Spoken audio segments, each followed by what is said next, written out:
Hey everybody, it's Dorward here at the Spartan Rocketry Club, continuing our Black Brant 12 build. This video is going to be mostly kind of like some housekeeping and continual work. No real new steps, but there's a lot of stuff that I've been kind of doing somewhat off camera. So for instance, I still have a few more of these fins to construct, but this one in particular is worth looking at because you'll notice that there's a noticeable gap in this one. Now, I could break out my wood fill here, but that's probably not worth it with a gap of these dimensions here. It's not that bad.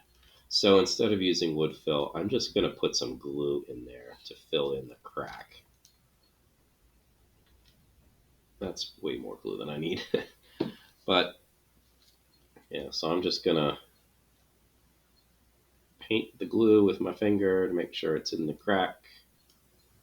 And then just kind of, I don't want, oh, there's a bubble. Don't want any bubbles. And then I'm just going to kind of smooth it out. Just remember, this doesn't need to be a particularly good finish because I'm going to have to sand it a lot in the near future. Hopefully in the next episode. But in any event, that one, yeah, that one's basically done. This is the last of these, and it occurred to me that I actually haven't built one on camera. So these are pretty straightforward. I'm going to use a whole lot less glue than I had been using. There we go. And my nozzle is kind of clogged. That's fun. You really don't need much glue for this. And you definitely want to be spreading it thin here. And instead of using my finger, I've been using this scrap of balsa here that is kind of wide at one end. So it works a bit like a paintbrush. I guess you could use paintbrush if you really wanted to, but probably not necessary.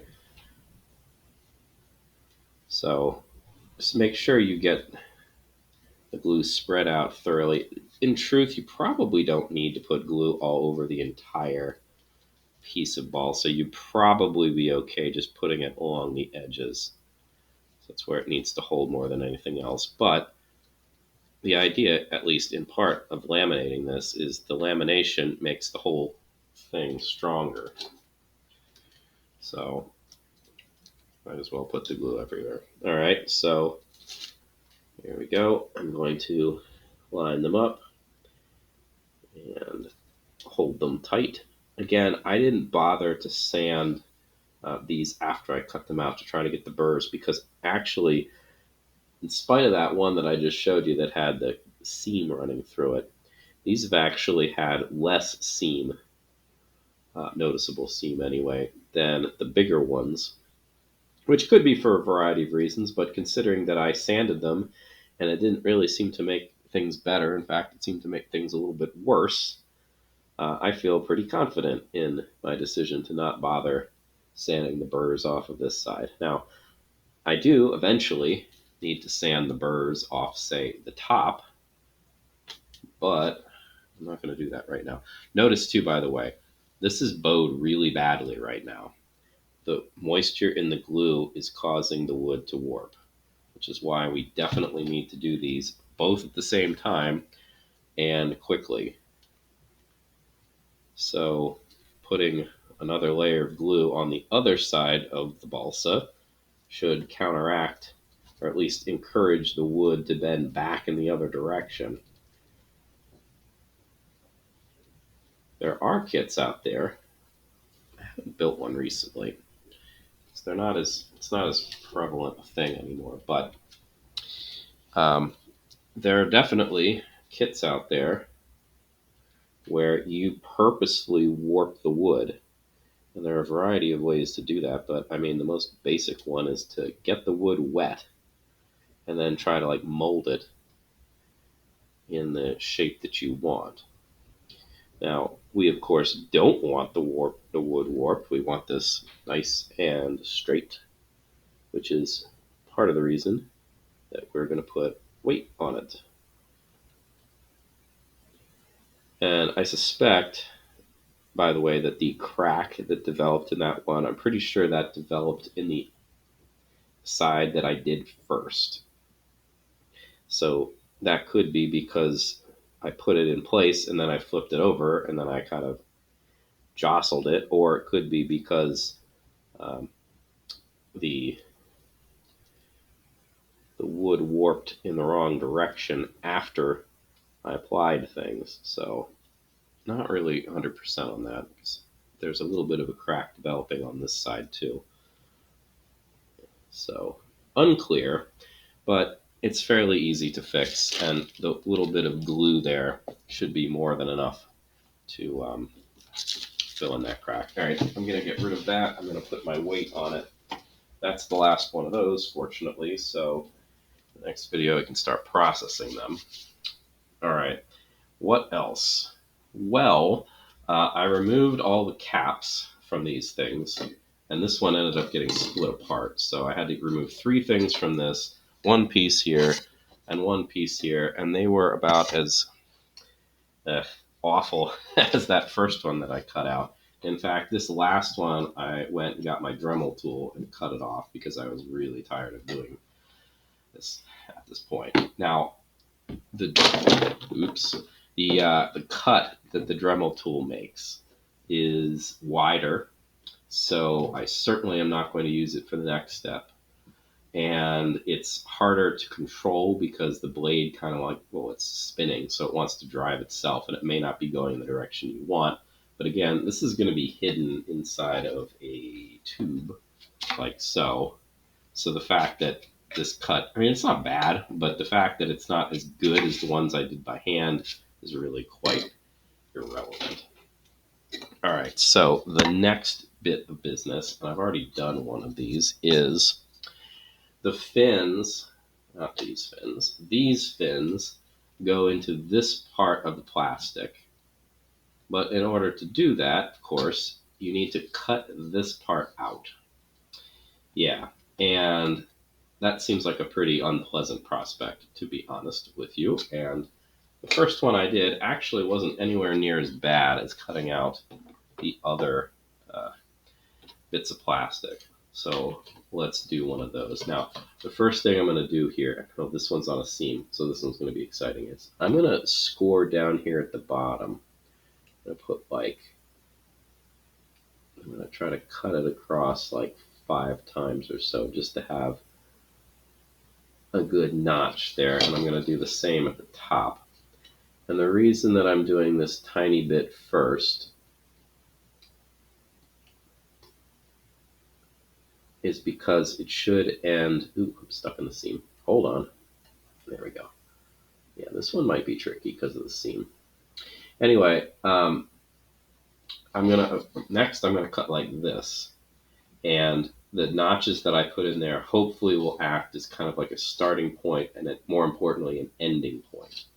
So I'm just gonna cut directly next to this. I'm gonna score it just like I did on the other ones. Not putting too much pressure. I'm not trying to cut through this in one fell swoop.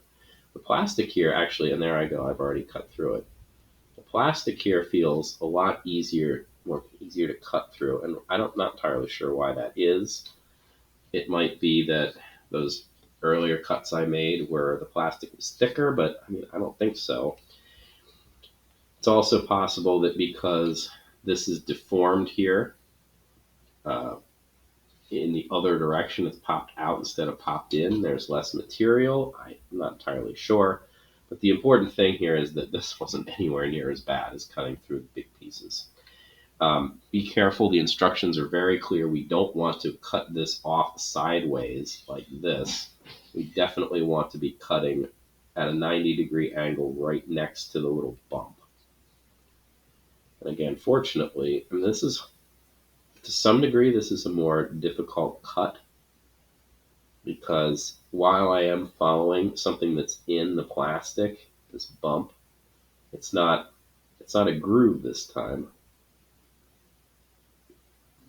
It is, in fact, it is the exact opposite. Okay, so I cut through most of that going down, But I know I didn't get through here, so I'm switching it around, keeping my hand out of the way because I know my blade is through. All right. Oh, one other thing. I'm going to put this down for a second. So I already cut this one out. Notice that the through the fin part is significantly bigger than the bump, which is fine. I mean, that's not a problem. It just means there's a gap to work with, and it does fit, fortunately. But I really don't want to make this gap any taller than it needs to be. So the process of then removing this, I've done enough that this is I've cut through, but the last little bit is the hardest, and that's getting the top and the bottom off instead of the sides. And I'm not entirely sure, again, why this is more difficult. It might be like there's a grain to the plastic. I mean, it doesn't seem to be that way, but it seems to be more difficult going this way than going this way, which would explain the difficulty in cutting through the first steps that I did in the last video. So what I'm going to do is I'm going to make sure that I cut down the whole way to the edge here in both directions. So I haven't quite made it this way yet. Same deal over here.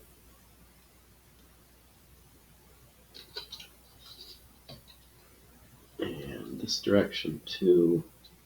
Okay. That feels pretty good. So I might be able to pull this off now. Not quite. But I can pull on it a little bit, and I can see where it's still connected. It looks like it's only connected right in here. So I'm just going to focus cutting right there. And I'm just going to go over that a few times, and there, it's free. Just looking at this, I mean, I could definitely pull this off right now.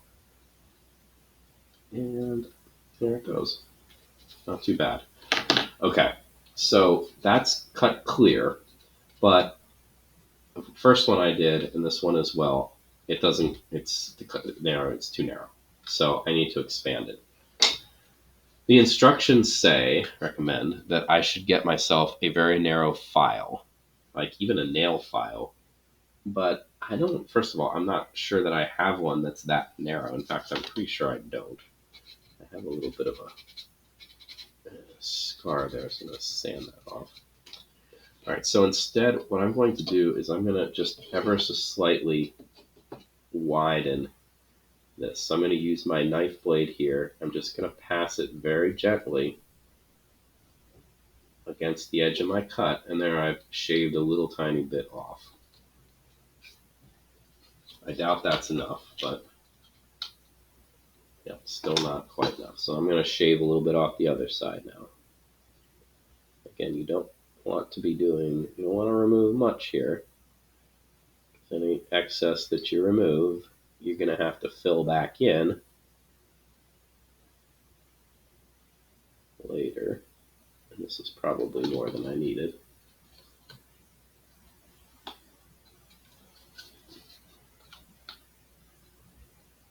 So that's closer, but it's actually too narrow at the top now, so apparently didn't make a particularly straight cut there. So I'm just going to shave the slightest bit off there. Okay, that's good. And it fits in nicely. So I've got 2 more on this thing. There are 4 more to cut here, and 4 more to cut here. So that's going to keep me busy for a while. The only other bit of somewhat important stuff that I need to do that I kind of neglected was, if you recall, I built this thing last time. I glued the 2 pieces of wood together. I need to round this. So normally I would use the sanding block and go over it like this, but I'm somewhat concerned that if I do that, I'm going to end up snapping it because I'm going to be putting a bit of force on it, and it's not the strongest piece of material. So I'm gonna try using just the sandpaper down on the ground, and I'm I'm going to kind of rotate the thing slowly. And I'm only going to be doing 1/2 at a time. Actually, I'm only doing like 1/4 of it at a time because I'm only doing one side and not even 1/3 of it, or maybe 1/3 of it. This is going to take a bit of time to sand this in properly because I do need to remove a good amount of material here to get this rounded properly. And it's not going to be particularly exact, I don't think. It would be nice if it was a perfect hemisphere when I was done with it, but I think that's probably not going to happen. It's just, I would like it to be rounded. That's my goal here. All right, so looking at it, I've removed, actually I didn't really remove much from the top at all, so let's get that sanded down just by itself here. That's actually easier to do because I have less to worry about. So I have rounded it, but I've rounded maybe like halfway down. And you can, again, we talked about this in making these little pieces, the little decorative parts. Because this is laser cut, the balsa is scarred, it's burned. And you can see how far you've gone. So I've gone maybe about halfway. I've rounded it about halfway. So this is going to take some time. I'm going to have to continue sanding it, but you really don't need to watch. This is basically what it's going to look like. Right? So just slowly but surely putting a rounding off the corners. That's the word I'm looking for. Let's at least try to get one piece right. And that's not, it's not as far as the instructions want. I don't actually know that I'm going to round it the whole way down to get rid of all the black, but I suppose I probably should. And just, I said I wasn't going to do this, but is this any better? I mean, honestly, it's kind of awkward to be doing it. I really don't want to be doing more in this at a given time anyway. So I'm pretty pleased with my decision to use the sandpaper on the ground like this on the mat. Just keep rotating the piece of wood back and forth, and you should get a fairly nice rounded side to it.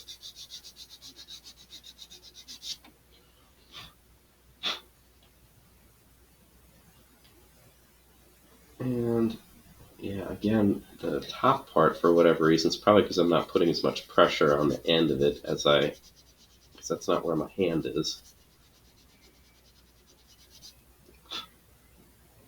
Yeah, that's better. I've gotten it down to about, I don't know, 2/3, maybe 3/4 of the way through it. So a little bit more. Put my finger up here, maybe that'll help keep this consistent. Keep the pressure consistent so the curve in this ends up consistent.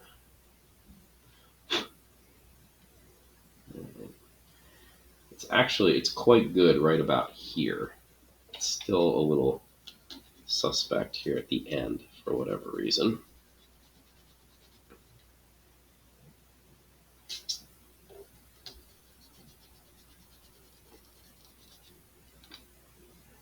All right, I can live with that.